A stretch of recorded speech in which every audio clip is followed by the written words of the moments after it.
Markets are constantly generating information. Millions of decisions are being made every day. People react to those information, they react to each other, and they adjust their behavior. As a result, the signal is going to be weak, the noise is going to be enormous, and whatever patterns you're going to find might not persist for very long. Math is like art. The joy that people get from solving difficult math problems is very similar to when they create art. There is also some storytelling involved in solving mathematical problems. I think the people who you find here at Susquehanna are people who are really interested in solving difficult, challenging problems. In academia, you always make a lot of assumptions, and out of convenience, when you have a real applied problem, you can't do that. And that's both frustrating and very exciting. Many interesting problems, they look messy at first, but if you spend enough time understanding them, you often find something real underneath that wasn't immediately obvious at first. I've seen that happens in information theory, in machine learning, and now in markets.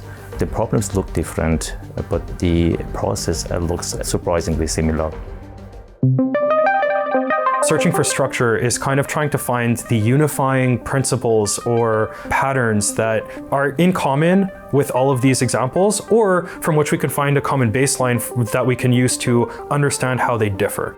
We try to find linkage from between the new research and our existing problems or new problems that we see in the trading environment. It is actually very similar to a kind of research setting. You develop hypotheses when you see a pattern. You try to understand if that pattern is actually true or is it just some random combination of facts.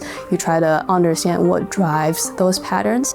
The literal subject matter is different, but a lot of the more abstract techniques were similar between mathematics and Susquehanna. That intuition of knowing, given everything I know, does this feel like the fruitful direction? That intuition I felt was really an important piece that I learned in my career in mathematics that really did carry over to finance.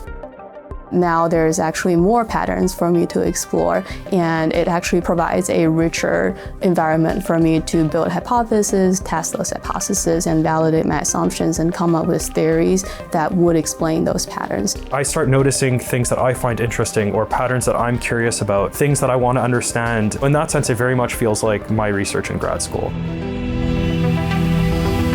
The hardest part is separating signal from noise. Finding patterns is easy, but understanding whether those patterns reflect something fundamental about data is challenging.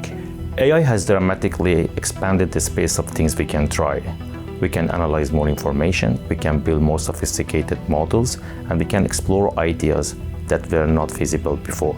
The role of mathematics is it helps us understand what kind of things are here to say and how robust that pattern is and what do we expect to do with those kind of patterns.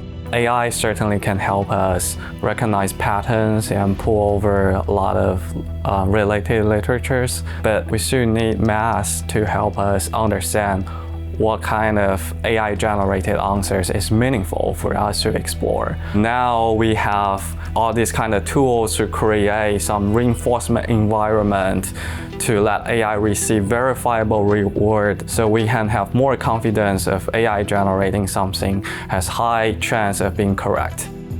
AI itself is a superpower. The challenge and the opportunity is to develop new methodology to insert theory and assumption into the system. These black boxes operate starting from data, they find patterns, they make predictions, but these predictions are based in the data that they see and not in the assumptions that may be true about the world. At Susquehanna in particular, we have a lot of compute resources to study scaling laws in ways that it's very hard to do in an academic environment.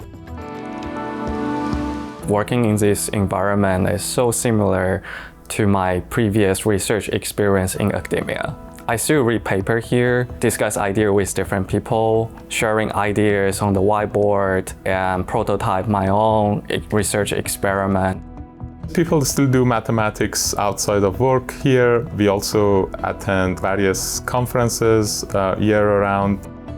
I do absolutely engage in mathematical research outside of my immediate work. And it's always fun to read those beautiful proofs and beautiful theorems. And on the other hand, it just happens to come in useful as part of my research later on.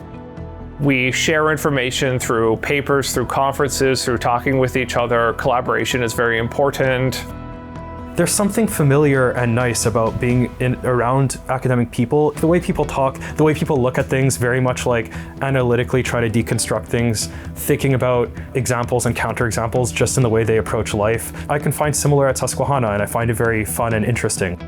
Engaging and contributing to academic research allows us to collaborate on long-term projects that are challenging and difficult and do require maybe multiple years of focused research. My career as an academic has been largely made or certainly benefited from deep collaborations with industry. There are so many ways to be a mathematician. The problem might look different, the setting might look different, but the rigor, the way of thinking, and the type of question we are asking is remarkably similar.